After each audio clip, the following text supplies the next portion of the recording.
Since the report cards came out, I have beaten this story from a horse to death to glue to a horse again.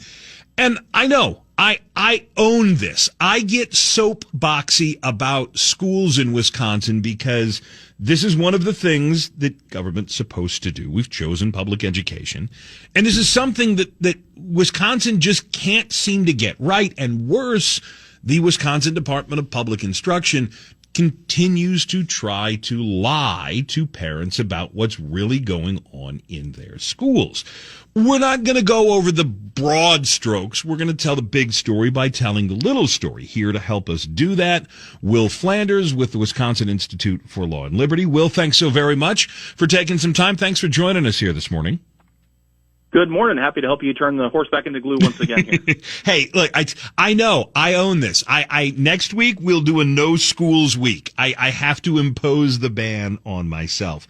Let me get you in with the easy question. How best would you describe this information, the snapshot that we got from this state's report card? Because while it looks like there's a lot of information there, what DPI is saying it says is not what it says what it says. How best would you describe what it is that got dropped on us this week?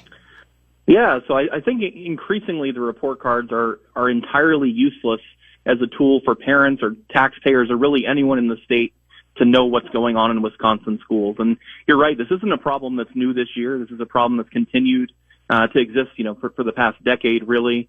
But what we see is that, there's a real disconnect between what families know about how their schools are performing and what's shown in the report card. We had 0 schools in the lowest category of the report card scores, no one-star school districts. We had only 3% of schools schools themselves in the lowest category. Families know that's not the case. And, you see schools with a 12% proficiency in Milwaukee. So 12% of kids that are reading up to DPI's new, by the way, lowered standard of what proficiency means.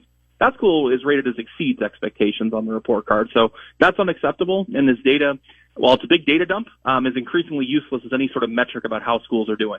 I want to get to some of these MPS schools because the actual numbers, how many kids can read and write at grade level versus what the benchmark is, the gold star that they get is disturbing. But we saw a nearly 4% increase in the number of schools that significantly exceed expectations. A 2.5% increase in schools that exceed expectation. There was a 5+% drop in the number of schools that meet expectations. There were also smaller drops for the lowest levels, meet few expectations, fail to meet expectations. If I look just at those numbers, it seems to say that all schools across Wisconsin got better. Is that, or are we seeing any other evidence outside of this report card that all schools, every school in Wisconsin, somehow got better last year? Yeah, it strains credibility just to make that statement, right? Even if you think overall the system is getting better, you wouldn't think that every single school in the state would sort of be collectively improving simultaneously. But you're absolutely right.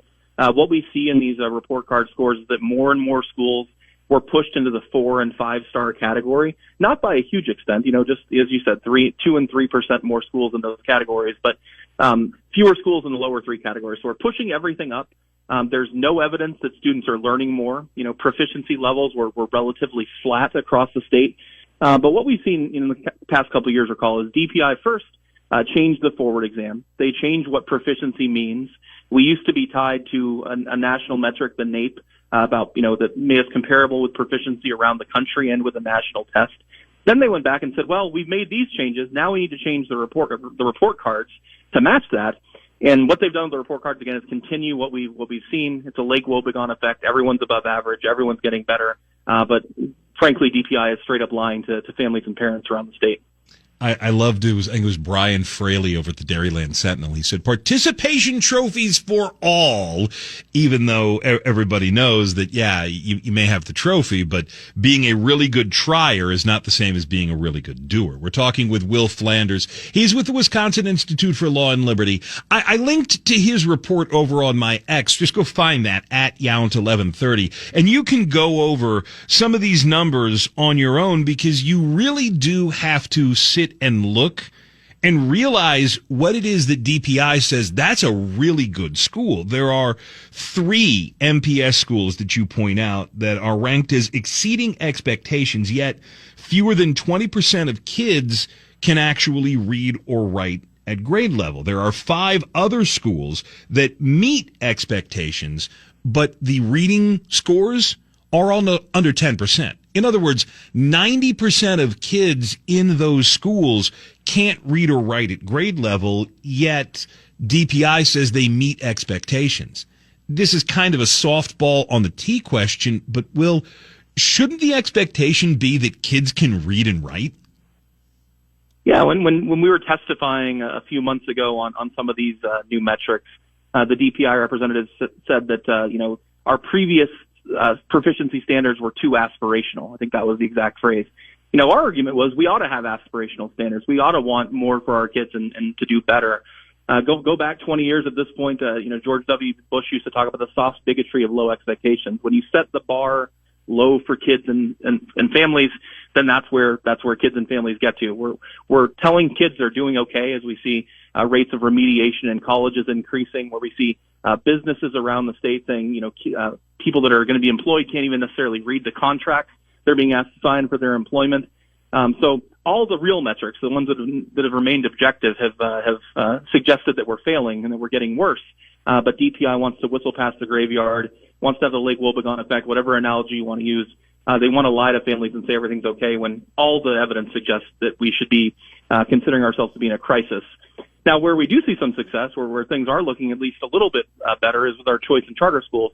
Their performance continues to exceed the traditional public schools as we look at the data, and that's where the public schools ought to be looking to learn what they're doing better, because there is evidence they are doing something a bit better there. Yeah, I wrote that piece day one over at the Center Square that, again, and when you're looking at, particularly in Milwaukee, when you're looking at charter school kids, school choice kids, that's more of an apples to apples than, say, comparing MPS to Arrowhead or, schools in the suburbs where you do have different kids. If education's important to mom and dad, it's going to be important to the kids.